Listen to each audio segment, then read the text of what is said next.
Hey campers, today we want to talk about our water tank here. We got a fill valve, we got a pressure fill valve, and then we got our discharge down here. I decided to go with this tank because it's clean, it's meant for this situation.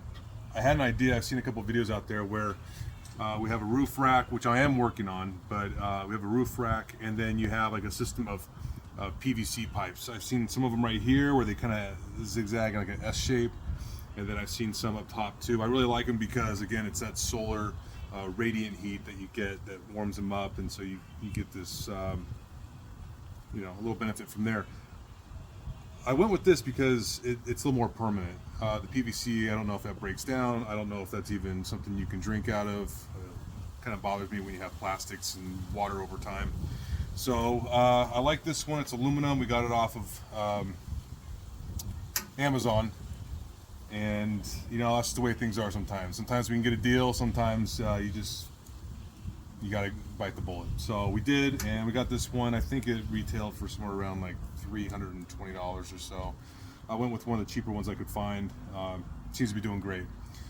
The other reason why we went with this is because the whole pipe situation.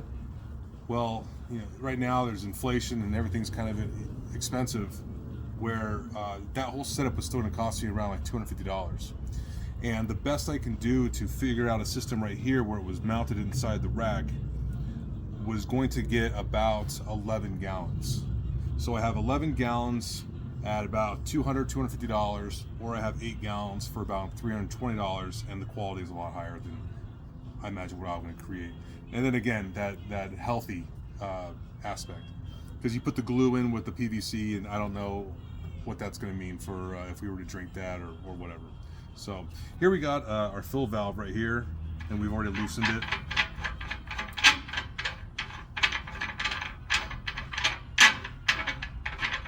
So I'll explain to you how this works, although it is pretty simple. You do have to use a crescent wrench, and I forget the size, but we put that in the notes. But you do need a fairly large crescent wrench to unscrew this, because it'll be under pressure, and then we're just going to fill it up with hose water, because this is primarily for our auxiliary water, showering, washing dishes, and so on. And while I'm filling that up, the specs say that you can pressurize this to about 50 psi. 35, 38 psi has been working fine. By the time you finish out the water, the pressure isn't so high that it's blasting you, especially if you don't want a lot of pressure on the shower. More pressure, more volume is coming out of the tank, and then ultimately you're using more water than maybe you intended. The nice thing though is that if you are using water, you want to regulate that. This valve right here is a quarter turn, so you could just crack that and you'll reduce the amount of water that you're going to be discharging or using in that moment. But we're just filling it up right now. Again, it's about 8 gallons, and then we're going to leave a little gap in here, which almost happens naturally because the port to fill goes down enough to where it's going to back up with water here. But that gap that you want, that air gap you want here, is going to allow that pressure to build up. Otherwise, if you fill this thing all the way up, you might have a lot of pressure. You might have 50 psi, but you have such a small volume that you're going to lose that psi with discharging the water. Hopefully that makes sense. So this is what I'm talking about, where the port goes down all the way to the water line right there. But even then, that water line's only about maybe still another ½ inch, 3/4 inch below the top here. So that's good in a way, because again, it allows you to have that air space to build the pressure. And if you have more air space, then you're going to have more essentially volume to pressurize, and it will maintain that pressure longer than if you fill the water all the way up to the top here. So here we have our compressor. This is a run-of-the-mill one.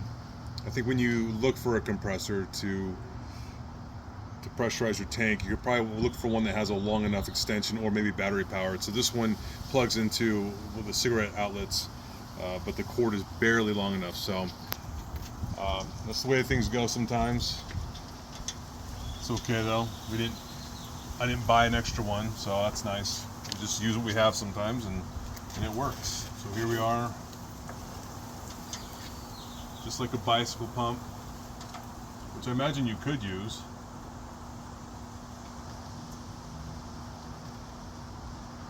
This is better.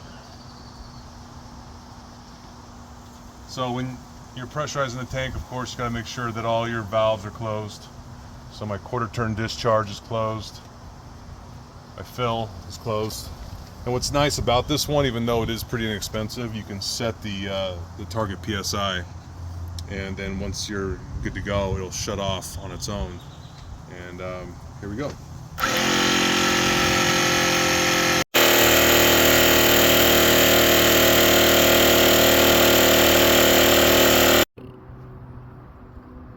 Okay, so here's our hose. It comes with this whole setup with the tank, and what they have here is a quick release for your extension here. So all you have to do is plug that in. Now what I've done, you can probably already see, is I've mounted this with not a whole lot of distance away from my window, so it's not a big deal. You just gotta mold it a little bit, and then you just push away and it locks in, and that was it. So there's no threads. The threads are back off here like on a regular hose. So now I just do my quarter turn, and then it charges the line, and there you go. So again, we talked a little bit about pressurizing the tank. I only did about 36 psi. That works out well. You see the stream that I get. I don't need a whole lot of pressure. But the problem also is that if I have only a little bit of that space, then I'm going to lose pressure pretty fast. That was indicative of when I was pressurizing it. It only took about 30 seconds to pressurize the tank. So if you fill it up more, you're going to pressurize it faster, but then that volume's not going to last as long. But this works out really well.